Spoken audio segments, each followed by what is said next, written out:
오늘 나누고자 하는 얘기는 우리 각 집안이나 가정에서 성장할 때 부모님들과 했던 그런 약속과는 차원이 좀 달라요. 우리 학창 시절을 한번 떠올려 보면 좋을 것 같습니다. 부모님들이 그러잖아요. 성적 좋아지면 우리 아들, 우리 딸들 수학 점수, 영어 점수 지금 80 맞잖아. 그럼 90점 정도 되면 너희들이 사달라고 하는 운동화 하나 사줄게. 농구공 하나 사줄게. 치마를 하나 사줄게. 아니면 어떤 브랜드가 있는 것들을 사줄게. 시골에 살던 아이들 같은 경우에는 성적이 좋아지면 부모님들이 약속하잖아요. 서울 구경 시켜줄게. 요즘으로 얘기하게 되면 해외여행 가자 이런 약속도 있을 수 있을 것 같아요. 근데 오늘 우리가 함께 읽었던 말은 어떤 약속? 인류 역사와 연관된 그런 약속이기도 하죠. 우리 인생과 관련된 약속. 사순절 기간입니다. 빛이 십자가 아래에서 밝아지는 절기 사순절이죠. 이 말씀 준비하면서 돌아가셨던 우리 아버지, 어머니 아버지 눈빛이 생각이 나요. 그날 그분들의 눈빛, 그 일주일, 그 한 2, 3주일 이게 생각이 납니다. 그윽함이라고 할까요? 아유, 이제 아들 이제 안녕이구나. 잘 있어? 모든 것들을 내려놓는 그런 표정, 생각이 납니다. 오늘 우리 제목이 어떤 약속은 죽어서 이루어진다고 하는 이러한 제목인데 계속 생각이 납니다. 구약도 있고 신약도 있고, 구약은 옛 유언, 신약은 새로운 유언. 새로운 유언이 신약의 마태복음 1장 1절을 기억해 보기도 하죠. 우리가 다 알아요. 아브라함과 다윗의 자손 예수 그리스도의 계보라. 예수님의 조상 중에 아브라함이 있었어요. 그 아브라함에게 여호와 하나님이 나타나 약속을 해주셨던 거죠. 바로 언약을 해주셨어요. 어떤 언약이냐고 하게 되면 창세기 12장 우리가 2절 3절을 또한 기억하게도 되죠. 너로 큰 민족을 이루게 할 것이다. 아브라함 너에게 복을 주어 또한 너의 이름 아브라함을 창대하게 할 것이다. 너 아브라함은 복이 될 것이다. 너 아브라함을 축복하는 그 사람들에게는 나 여호와 하나님이 그 축복했던 사람에게 복을 주고, 너 아브라함을 저주하는 그 사람들에게는 나 여호와 하나님이 그들에게 저주를 줄 것인데 땅의 모든 족속이 너 아브라함으로 인해서 복을 얻을 것이다. 엄청난 축복을 해주시잖아요. 이 말의 배경에는 뭐가 있어요? 75세 때까지 그 하란 땅을 떠날 때에 자녀가 없었는데 자손이 생긴다고 하는 말이죠. 신앙의 그러한 유산이 이어질 수 있는 후손들이 생긴다고 하는 말이었어요. 근데 세월이 지나고 한 해, 두 해, 10년, 20년 가까이 넘어도 그럴 주님이 전혀 보이질 않아요. 근데 드디어 우리가 함께 읽었던 창세기 15장에 환상 가운데에서 여호와 하나님이 아브라함에게 나타나시죠. 아브라함이 어둠 가운데, 절망 가운데, 침울함 가운데, 마치 우리가 어떤 약속을 받고 살아나가는 데 있어서 1년 뒤면 일어나겠지, 2년 뒤면 일어나겠지, 늦어도 5년 정도면 약속해진 것이 이루어지겠지라고 했는데 어느덧 지나고 보면 10년, 20년, 30년, 40년 거의 인생 끄트머리에 와 있는 그런 분들도 있을 겁니다.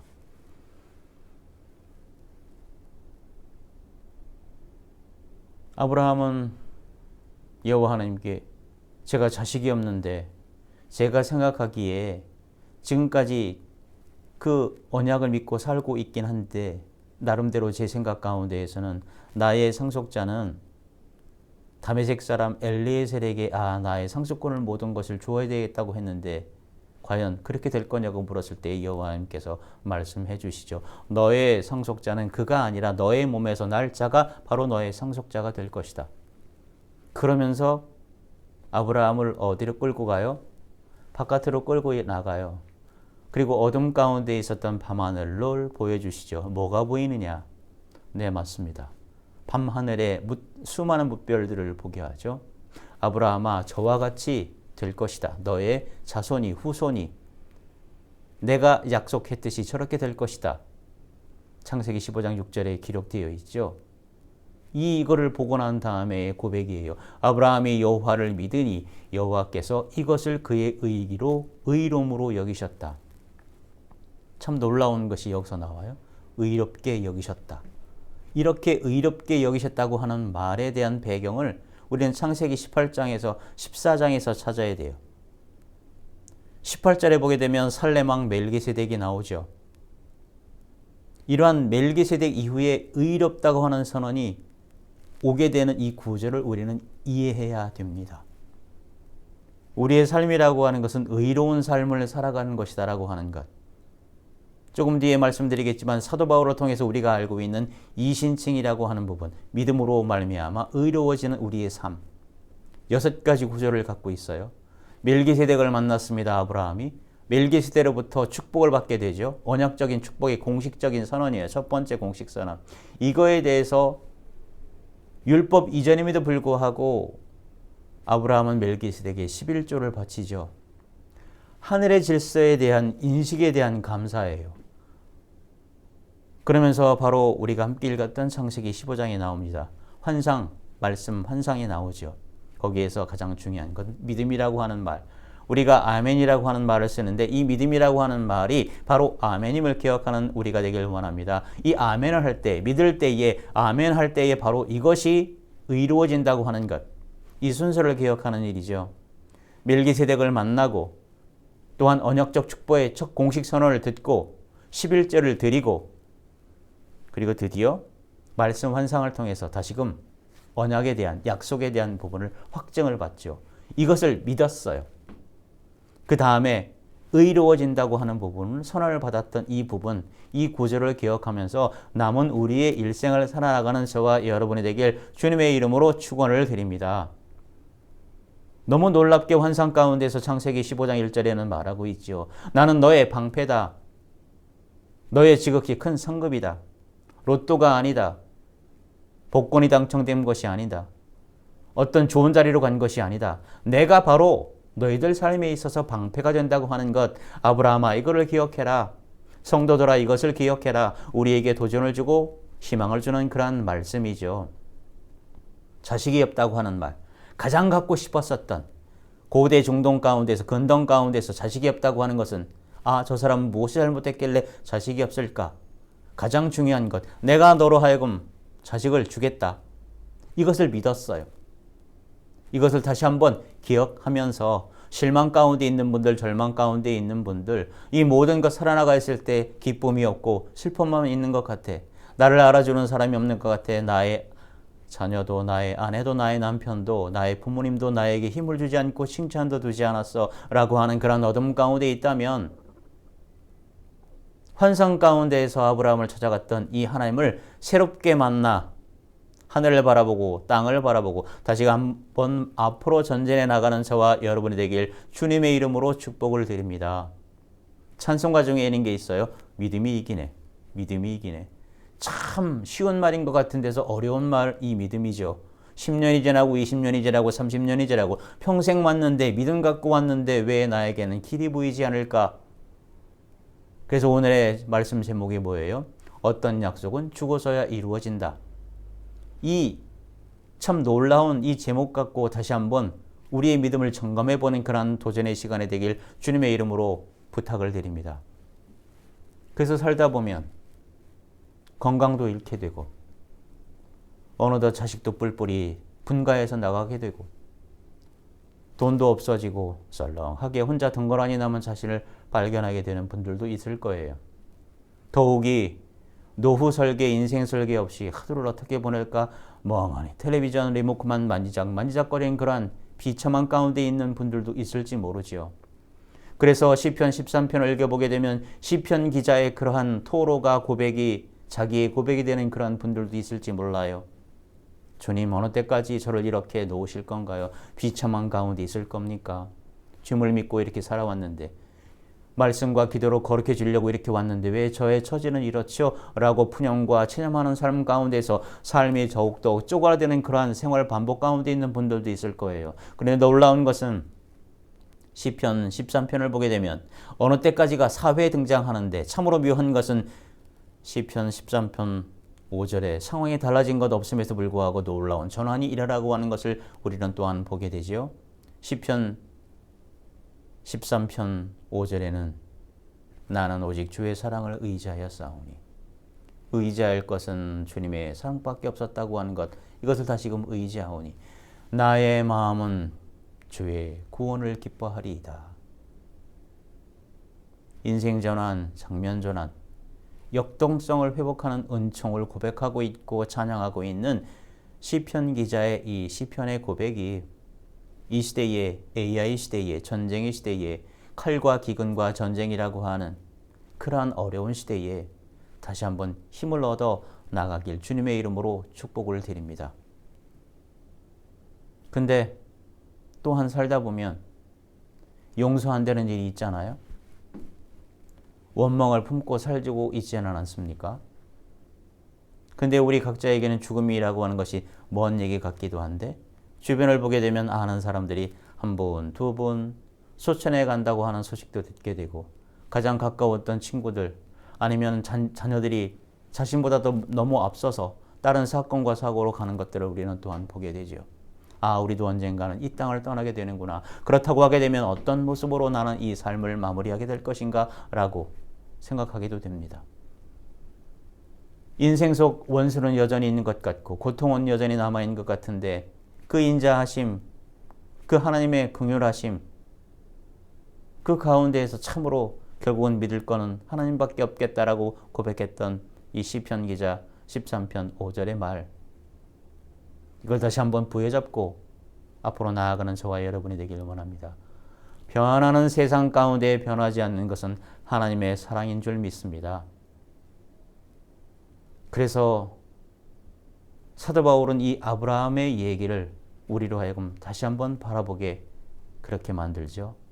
로마서 4장에서 사도 바울은 이 아브라함을 새롭게 다시 한번 읽고 우리에게 알려주고 도전을 주고 있습니다. 아브라함이 옛 사람, 그 옛 위인으로 소개하지 않아요. 이 아브라함의 얘기가 지금 이 시대를 통과하고 있는 우리에게도 다가오는 그러한 얘기라고 알려주고 있죠. 로마서 4장 18절을 제가 한번 읽어보도록 하겠습니다. 아브라함이 바랄 수 없는 중에 바라고 믿었다. 바랄 수 없는 중에 바랬다. 합리적인 기대가 사라진 자리였어요. 소망이 없었어요. 이미 아브라함은 75세, 남자의 몸에서 이미 죽은 것과 같은데, 흔히 얘기하는 그러한 씨가 남아있을 것 같지 않은데, 또한 사라 역시 여자로서의 그 모든 것들이 끊겨 있음에도 불구하고 늙은 몸이었다고 하는 것 알고 있었지요. 현실을 외면하지 않았던 두 부부였어요. 그럼에도 불구하고 현실을 보면서도 그럼에도 불구하고 그 현실보다 더 크신 하나님을 보았던 그들의 믿음을 다시 한번 기억하고 그 믿음을 따라 나아가는 저와 여러분이 되길 주님의 이름으로 축원을 드립니다. 그가 약속하신 것을 또한 능히 이루실 줄을 확신하였다. 로마서 4장 21절의 말이죠. 지금과 같은 시대에 더욱더 필요한 말입니다. 표대가 될 수 있는 말이죠. 그래서 사도 바울은 말합니다. 이것이 아브라함만의 이야기가 아니다. 예수 그리스도를 죽은 자 가운데서 살리신 하나님을 믿는 우리에게도 같은 방식으로 의롭다 여겨짐을 받는다고 우리에게 알려주고 있죠. 의신칭, 이신칭이라고 하는 말, 믿음으로 말미암아 의심이 가득한 그런 믿음 대신에 오히려 믿음을 통해서 다시 한번 우리가 거룩해지군 의로워진다고 하는 것 기억하는 우리가 될 줄로 믿습니다. 우리의 행위가 아니고 다시 한번 믿음으로 앞으로 돌진해 나가야 된다고 하는 것 도전을 주는 이 말이 다시금 힘이 되길 원합니다. 의심을 떨쳐버리고 믿음으로 말미암아 의로워진다고 하는 이 말을 듣고 다시 한번 나가길 원합니다. 그래서 로마서 4장 25절에는 말하죠. 예수 그리스도는 우리가 범죄한 것 때문에 내줌이 되었다. 십자가에서 돌아가셨다. 또한 우리가 다시 한번 의롭게 살기 위해서 다시 한번 기회를 주시기 위해서 살아나셨다. 이 십자가와 부활이 같이 연동되어 있다고 하는 것, 이 모든 것들이 아브라함이 믿음을 가리켰던 것이 결국은 여기에 와 있다고 하는 그 종착점임을 기억하는 우리가 되기를 원합니다. 그래서 죽으시고 살아나신 예수 그리스도, 죽음이 끝이 아니다고 하는 것, 하나님의 약속은 죽음을 통과해서 이루어진다고 하는 것 기억하기를 원합니다. 그래서 그 약속은, 아브라함에게 했던 그 약속은 예수 그리스도가 죽어서야도 이루어졌다고 하는 것, 십자가의 죽음이 끝이 아니라 부활로 소생으로 우리에게 도착해 있다고 하는 것, 가까이 왔다고 하는 것 기억하기를 원합니다. 그 수많은 묵별과 같이, 바다의 모래알같이 자신으로만 살려고 했던 우리 인간의 악한 마음, 연약한 마음, 하나님 없이도 이제 나 혼자 살 수 있어, AI 시대에 그렇게 혼자 살 수 있어, 지식은 난 충만해, 내가 검색만 하면 모든 것을 알 수 있어 라고 하는 그러한 오만함, 그 탐욕, 그 우상 숭배에서 다시금 돌아와 하나님께 오는 그 마음을, 하나님이 우리에게 주시는 그러한 자애로움을, 자비를, 궁유를 다시 한번 방향을 바꿔 마음으로 두 손 들고 찬양하는 우리가 되기를 원합니다. 다시금 기회가 있다고 하는 이 말을 듣고 평안하게 믿음을 회복하는 우리가 되기를 원합니다. 자, 이 대목에서 여러분, 우리 빌라도의 법정으로 돌아가 보면 좋을 것 같아요. 마태복음 27장 22절의 말입니다. 사순절 가운데에서 빌라도가 이르되 그러면 그리스도라 하는 예수를 내가 어떻게 하랴? 그들이, 그 백성들이 다 이르렀죠. 십자가에 못 박으소서, 십자가에 못 박으소서. 하나님의 아들 메시아, 기름 부음 받은 자, 그분을 십자가에 못 박으라고 얘기를 하고 있어요. 제자들의 눈에 그날 모든 것이 끝난 날이었을 거예요. 3년을 따라다니며 믿었던 그분이 무너지는 날이었어요. 하나님이 침묵하시는 것 같은 날, 제자들은 그렇게 속으로 아니면 겉으로 외쳤겠지요. 어느 때까지? 시편 기자가 시편 13편에서 외쳤던 것처럼 어느 때까지 기다려야 됩니까? 그날이 새로운 주님의 은혜의 해인 줄 알았지만 십자가에 못 박혔던 그날, 그 3일간의 그 통곡의 날. 그런데 바로 그 죽음이 약속을 이루어 주시는 그러한 방식이었다고 하는 부분, 참 신비한 길이었다고 하는 것을 우리는 또한 알게 되죠. 죄의 삭은 사망이라고 성경에는 기록되어 있어요. 그 사망을 예수님이 대신 지셨다고 우리는 알고도 있습니다. 우리가 마땅히 받아야 될 그 심판을 그분이 대신 지었다고 얘기하고 있죠. 우리가 살면서 실수할 때에 부모님들이 누군가에 가서 머리를 조아리고 또한 돈을 대신 갚고 그렇게 했었던 그러한 헌신, 비할 바는 아니지만 누군가 우리의 잘못을 대신 지었다. 그 죽음이 없었다면 또한 부활이 없었다고 하는 것 성경은 우리에게 알려주고 있습니다. 오늘 말씀의 제목은 어떤 약속은 죽어서야 이루어진다. 이것을 보여주셨던 분이 바로 예수님이셨습니다. 씨앗이 땅에 떨어져 죽어야 열매를 맺는다. 하늘의 미랄이라고 하는 비유를 우리는 알고 있죠. 이 삶을 따라간 것이 누구였나요? 우리의 신앙의 부모님들이셨죠. 신앙의 선배님들이셨습니다. 그분들의 삶, 그분들의 삶이라고 하는 것은 주께 영광을 돌렸던 삶이었죠. 이름도 없이 빛도 없이 그 십자가의 빛을 묵묵히 지고 갔던 그분들이 바로 지금 이 사회를, 이 나라를 이끌고 가고 있었던 그 작은 불빛들 아니었을까요? 그 작은 불빛들의 삶을 따라가고 있는 우리들, 우리가 소중한 그러한 존재임을 다시 한번 기억해 보면서 이 약속, 내가 세상을 이겼다라고 하는 예수 그리스도의 말씀을 다시 한번 기억하면서 이 사순절 기간 다시 한번 힘을 내 걸어가길 주님의 이름으로 부탁을 드립니다. 여러분 안에 나 약속은 죽은 것 같아. 나의 언약은 죽었어. 오래 기도했는데 응답이 없어. 한때는 분명하게 느꼈는데 지금은 아무것도 느껴지지 않는, 하나님이 나와 함께 있다고 하는 그러한 생각조차도 없어. 그러한 체험도 없어. 이렇게 소망했다가 무너진 관계, 건강도 해치고 모든 미래도 없는 것 같고 나는 모든 것이 끝났어 라고 단정하지 마십시다. 아브라함에게 별이 보인 것은 밤이었어요. 하나님의 가장 결정적인 약속이 이루어진 것은 십자가에서 돌아가신 이후였죠. 우리가 봤을 때에 죽음처럼 보였던 그 자리가 하나님이 일하셨던 자리이었음을 우리는 다시 한번 믿고 확인해 봐야 할 것입니다. 믿음이라고 하는 것은 상황이 좋을 때 하나님을 찬양하는 것만이 아닙니다. 아무것도 보이지 않을 때 나는 오직 주의 사랑을 의지하여 싸우니라고 하는 고백하는 것 가운데서 믿음은 조금씩 더욱더 성장하는 것 아닐까요? 그 고백이 흔들릴 수는 있습니다. 흔들려도 붙잡지 못하는 것은 아니죠. 우리 흔들리면서도 놓치지 않고 나아가는 우리가 되기를 원합니다. 그래서 사순절은 훈련의 계절입니다. 부활절이 오기 전에 십자가의 길을 걷는 계절이죠. 그래서 우리는 나옵니다. 이 길의 끝에 무엇을 만나는지, 부활의 아침을 맞기 위해서 이 어려운 시기를 다시 한번 꿋꿋하게 아브라함처럼, 사도 바울처럼, 우리 부모님들처럼 다시 한번 믿고 걸어나길 원합니다. 지금 우리가 어디에 있든지, 기다림 속에 있든지, 지쳐 있든지, 하나님이 멀게 느껴지든지 그 약속은 살아있습니다. 죽음을 통과해서 이루어진 약속을 우리는 이미 받았습니다. 우리 각자가 약속을 받았던 것 기억하면서 다시 한번 사도 바울의 고백처럼, 아브라함의 고백처럼 능히 이루실 줄을 확신하면서 그 확신 위에서 오늘도 걸어나가길 주님의 이름으로 축원을 드립니다. 기도하겠습니다. 고마우신 하나님 아버지, 절망 가운데에서 우리가 더욱더 절망하지 않고 시편 기자의 그러한 다시금 고백처럼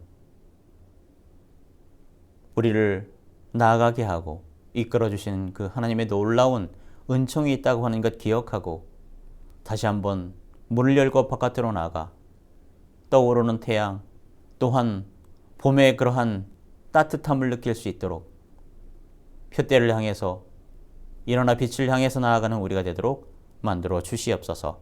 이 모든 말씀 주 예수 그리스도의 이름으로 기도 올리옵나이다.